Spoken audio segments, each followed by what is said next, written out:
جواد بھائی 94 95 96 کے بعد ہی وہ جو پرانا تھیٹر تھا جس میں بامقصد پلیز ہوتے تھے وہ بالکل ختم ہوتا چلا گیا اور تھیٹر نے ایک بالکل ہی الگ رخ لے لیا. آپ لوگوں کے ہونے کے باوجود بھی اس کو کیسے دیکھتے ہیں آپ؟ جب میں انٹر ہوا تھا تو ہمارے بڑے طاہر صاحب، نذیر جاگم صاحب بابا اسٹیج اور اس قسم کے بہت سے بڑے، عطر خان جیدی صاحب، خالبہ ڈار صاحب، جمیل بسمل صاحب، بہت یونیک لوگ تھے اور بڑا صاف ستھرا. میں کہتا ہوں جی یونیک، یعنی کہ یقین کریں شاہ جی کہ جب ڈرامہ ختم ہوتا رات کو تو اداس ہو جاتے تھے. صبح سے یار کب وقت ہوگا، رات کو ریہرسل پہ جائیں گے، بیٹھیں گے ڈرامہ. یعنی ایک نشہ ہوتا تھا، ایک نشہ ہوتا تھا، انتظار ہوتا تھا، انتظار ہوتا تھا. ایک ڈائلاگ پورا اسکرپٹ یاد ہوتا تھا، پورا اسکرپٹ ود موومنٹ.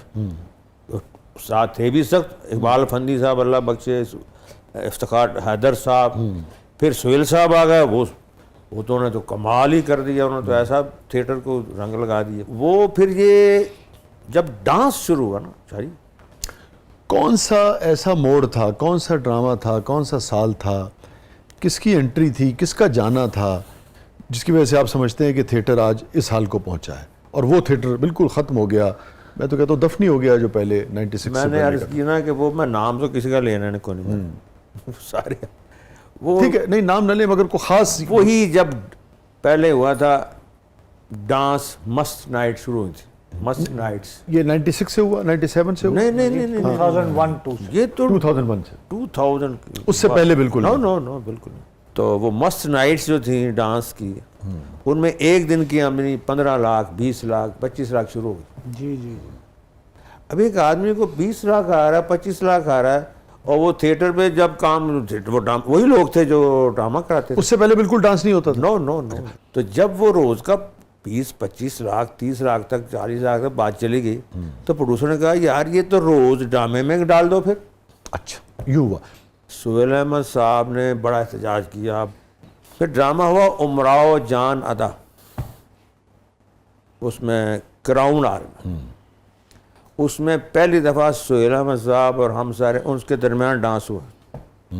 تو میں نے ایسے کر کے سہیل صاحب کو دیکھا، میں اس میں نشئی بنا ہوا تھا، میں نے ایسے کر کے تو ان کی آنکھوں سے تاڑ باقاعدہ آنسو تھے. میں نے آنکھوں سے دیکھا، میں نے کہا ایسا کہ میں فیل ہو گیا، ناکام ہو گیا. اور اس وقت سہیل صاحب کے بہت خلاف بھی ہو گئے تھے نا کچھ لوگ جو ظاہر ہونا ہی. تو پھر وہ جو ان کے آنسو تھے مجھے یاد ہے کہ یار میں وہ نہیں وہ میں ناکام ہو گیا یا میں کامیاب روک نہیں سکا یا جو بھی. اور اس واقعے کے بعد، اس شام کے بعد، اس انسیڈنٹ کے بعد سہیل صاحب سے آپ کی کوئی بات ہوئی اسی وقت؟ نہیں، میں تو کیا آپس میں کوئی بات نہیں ہوئی؟ میں نے کیا بات کری، بس آپ نے دیکھا، یہ دیکھا میں نے اس اسٹیج کے اوپر دیکھا. تو میں نے کہا کتنے دکھی ہو گئے. پھر آہستہ آہستہ ہونا ہی تھا نا، آہستہ اس وقت تو لوگ کہتے ہیں نہیں ہوگا، یہ نہیں ہوگا. باقی کوئی ایکٹر سمجھ میں نہیں آ رہی تھی کہ کیوں منع کر رہے ہیں، کیا آخر ڈانس بھی تو ایک کلچر کا حصہ ہے، ادا کی شاعری، یہ وہ لفظ چل رہے تھے تو یہ کیوں کر رہے ہیں. لیکن وہ دیکھ رہے تھے فیوچر کہ ایسا نہیں رہے گا. یہ بگڑتے پھر بگڑ گیا. پھر آپ جو ہونا تھا ہو گیا، جو ہویا ہے ہونا ہی سی. ہونی روکیاں رکدی نہیں، ایک باری جو شروع ہو جاوے گل پھر ایویں مکدی نہیں. کچھ اونج بھی راواں اوکھیاں سن، کچھ گل وچ غم دا توق بھی سی، کچھ شہر دے لوگ بھی ظالم سن، کچھ سانو مرندہ شوق بھی سی. اسٹے ود اس ناظرین، کہیں نہیں جائیے گا. چھوٹے سے وقفے کے بعد واپس آتے ہیں. پروگرام کے اگلے مرحلے میں آپ کے لیے بہت کچھ ہے، آپ دیکھ رہے ہیں زبردست. ہمارے ساتھ موجود ہیں بہت ساری یادوں، بہت ساری باتوں کے ساتھ محترم جواد وسیم صاحب.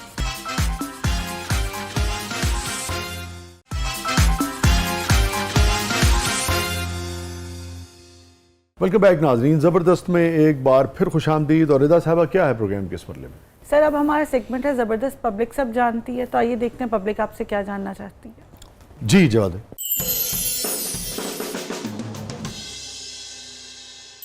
فواز صاحب مزاح کے حوالے سے اسلام کیا کہتے ہیں، اس پر ذرا رہنمائی فرما دیں. اسلام ایک کمپلیٹ مکمل مذہب ہے. بے شک ضابطۂ حیات ہے، اور پیدا ہونے سے لے کر موت تک کی یہ ڈائریکشن دیتا ہے ہر شعبے میں، رونا ہو، ہنسنا ہو، کاروبار ہو، زندگی ہو، شادی. تو مزاح جو ہے وہ تو زندگی کا ایک حصہ ہے. مزاح کے بغیر تو لوگ پاگل ہو جاتے ہیں. تو بلکہ میں ایک دفعہ میو ہاسپٹل میں جا رہا تھا تو ایک ڈاکٹر صاحب نے مجھے روکا، وہ کارڈیالوجی کے ڈاکٹر تھے. کہتے ہیں یار آپ کے میں دکھاتا ہوں ڈرامے جو میرے مریضوں کو تو ان کی وینز کھل جاتی، ہنس کے نا کھل جاتی. تو ہمارے نبی کریم صلی اللہ علیہ وسلم نے مزاح خود بھی فرمایا اور نستعلیق مزاح، اور آپ بلکہ صحابہ کو ہنستا دیکھ کے آپ مسکراتے، آپ خود کہا نہیں فرماتے، تبسم فرماتے تھے. تو آپ فرماتے تھے اور خوش ہوتے تھے. بلکہ صبح اشراق کی نماز کے بعد رات صحابہ روتے رہتے تھے، قرآن بھی کہہ رہا ہے کہ جا، تو آپ اشارہ بھی کر دیتے تھے کچھ صحابہ کو کہ چلو تھوڑا سا ان کو ہنساؤ. ایک صحابی تھے حذیفہ رضی اللہ عنہ اور نعمان رضی اللہ عنہ. تو ہنسنا ہنسانا مذاق نہیں، کسی کی دل شکنی تمسخر نہیں اڑانا، کسی کا نام نہیں رکھنا، کسی کا دل آزاری نہیں کرنی، دل شکنی نہیں کرنی، وہ نہیں. مزاح تو بڑا لطیف ایک ہمارے اسلام کا حصہ ہے. بلکہ ہماری امی جان عائشہ صدیقہ رضی اللہ فرماتی ہیں مجھے وہ دن یاد نہیں جس دن حضور صلی اللہ علیہ وسلم گھر میں تشریف لائے اور مسکرانا رہے. سبحان اللہ. یہ جو ابھی آپ نے بات کی، بڑی اہم بات کی آپ نے. کیا وجہ ہے کہ ہمارے مشاہدے میں آیا کہ لوگ بڑی شگفتگی رکھتے ہیں اپنے مزاج میں، دوست احباب کے ساتھ، دیگر بھی جو ان کی زندگی کے پہلو ہیں، مگر جہاں سے آپ نے جو بات کی بالکل اس کے الٹ ہم دیکھتے ہیں کہ دا مومنٹ وہ اپنے گھر میں داخل ہوتے ہیں ایک دم سے لگتا ہے کہ بالکل سارے جہان کا غم اور دکھ جو ہے وہ ان کے چہرے پہ. اس کی کیا وجہ ہے؟ اس کی دونوں وجہ. ایک تو جو ہماری بہنیں ہوتی ہیں وہ سر بند نہیں ہے نا، ساڈا پیو آؤں کنی دیر رہ گئی ہے، 10 منٹ لیا میرا دوپٹہ، وہی بہ جاتی ہیں نا. تو وہ بھی اگوں تھکے ہوئے سرکار آ جاندے نے. حالانکہ دونوں طرف سے ہونا چاہیے. ہاں پھر پوری بات بتا دوں. پھر جو ایک تو یہ ہو گئی مسکراتے ہوئے تشریف لاتے تھے. پھر عائشہ رضی اللہ عنہ نے فرمایا کہ مجھے وہ دن بھی یاد نہیں جس نے سیدہ فاطمہ سلام اللہ علیہ گھر میں تشریف لائی ہوں تو نبی کریم صلی اللہ علیہ وسلم نے کھڑے ہو کر آگے بڑھ کر مسکرا کر استقبال نہ کیا، اور پھر یوں چادر مبارک اپنی بچھا دیتے، چادر چارپائی پھر کملی شریف بچھاتے، پھر بٹھاتے، پھر کہتے، یعنی ایسے یوں کر کے لے کے آتے. ایسے گھر میں پتہ چلتا کہ کوئی شہزادی آئی ہے، صاحبزادی تشریف لائی ہے. پھر حضرت علی بولے رضی اللہ تعالیٰ، ان کا مجھے وہ دن یاد نہیں جس دن میں گھر میں گیا ہوں اور سیدہ سلام اللہ کھڑی ہو کر مسکرا کر آگے بڑھ کر استقبال نہ کیا. ایک دن شاید یہ میں نے اپنی بیوی کو باتیں بتائی جو آپ کو شیئر کی ہیں. تو کچھ دن بعد میں رات کو آیا تو میری بیوی نا کھڑی ہو کر آگے بڑھ کر مسکرا کر اس نے استقبال کیا. تو میں نے کہا سچ بتاؤ یہ سجدہ کی سنت ادا کی؟ سبحان اللہ. تو کہنے لگے جی بالکل. تو ایسے ہی وہ طرز زندگی ہمیں دے کر گئے ہیں وہ گھرانہ. میں کہا کرتا ہوں کہ تربیت دینے والے محمد مصطفیٰ ہوں صلی اللہ علیہ وسلم، تربیت لینے والی زہرا ہوں، تو پھر میدان کربلا ہو. تو پتہ چلے گا نا بھی یہ کیا، اس پورا سسٹم ہے، ایک نظام ہے تربیت کا، محبتوں کا، ایک ایجوکیشن کا. یہ ساری چیز کی ساری ایجوکیشن ہے. جی جواد صاحب، آپ نے بہت سے لوگوں کو دین کی طرف راغب کیا ہے اور عمرے پر بھی لے کے گئے ہیں.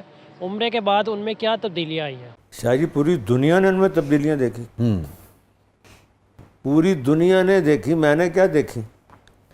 ان کی زندگیوں میں ایک بہار آ گئی. ان کے یہ فرمائیے جیسے سعید انور صاحب ہیں، انضمام صاحب ہیں، اور دیگر بہت سارے مشتاق بھائی ہیں جی، اور یہ چونکہ خاص طور پہ آپ کی جو جماعت ہے خاص، مسلمان تو سبھی ہیں سارے ماشاء اللہ، مگر خاص جو جماعت ہے اس سے بھی تعلق.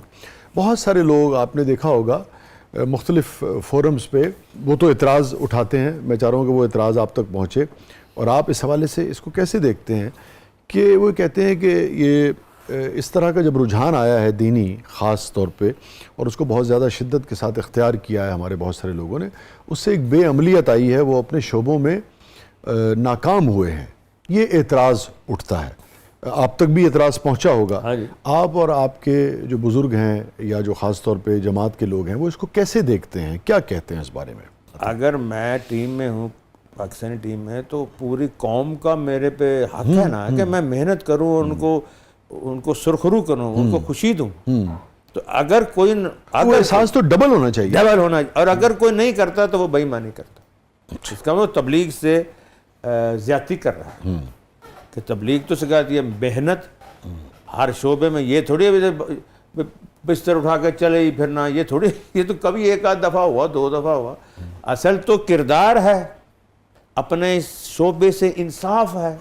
اگر انصاف ہی نہیں کیا تو کوئی تبلیغ نہیں, یہ کوئی تبلیغ نہیں. نہ ہی ہمیں اس کی تربیت دی گئی ہے, نہ ہمیں رائے بند سے یا بزرگوں یہ کہ جی اپنا کام جو چھوڑ دو. یہ جو اعتراض اٹھتے ہیں دائیں بائیں اور اس پر اب بات بھی ہوتی ہے, یہ آپ تک, آپ کے بزرگوں تک, جو بڑے علماء کرام ہیں اس جماعت کی, ان تک پہنچی ہے؟ ان کی کیا اس کے اوپر رائے ہے؟ انہوں نے کبھی ایسی بات کی نہیں بھی کام نہ کرو. وہ تو پھر ہمیں ڈانٹیں گے نا, تم کیوں ایسے کام کر رہے ہو کہ جس سے ہمیں بدنامی کا لفظ سننا پڑ رہا ہے. جس شعبے میں ہو, کبھی بھی, اب میں ڈرامے میں, مجھے تو نہیں کبھی ڈرامے چھوڑ کے بھاگ دو, جبکہ ہم سمجھتے تھے یہ کہتے ہیں کہ ڈرامے چھوڑ دو. بلکہ میں نے کہا تھا مولانا جمشید صاحب کو, سہیل صاحب بھی گواہ سارے, میں نے کہا جی میں چھوڑنا چاہتا ہوں. انہوں نے کہا نا نا نا نا نا, یعنی تم ثابت کرنا چاہتے ہو کہ تم نیک ہو اور وہ برے ہیں. اس قسم کی باتیں تم کر رہے ہو. ان کو کیا ثابت کرنا چاہتے ہو کہ اب ہم تو نیک ہو گئے ہیں, تم ویسے نو, ادھر ہی رہو. اور ان کے ساتھ ایسے اخلاق سے, ایسے محبت سے بات کرو کہ ان کو احساس ہو کہ نہیں اچھی چیز ہے. اگر چھوڑ کے چلے جاؤ گے, اس کا مطلب ہے کہ تم ان کو اوائڈ کر رہے ہو, تم ان کو گھٹیا سمجھ رہے ہو. ہرگز سخت ناراضگی کا اظہار کیا انہوں نے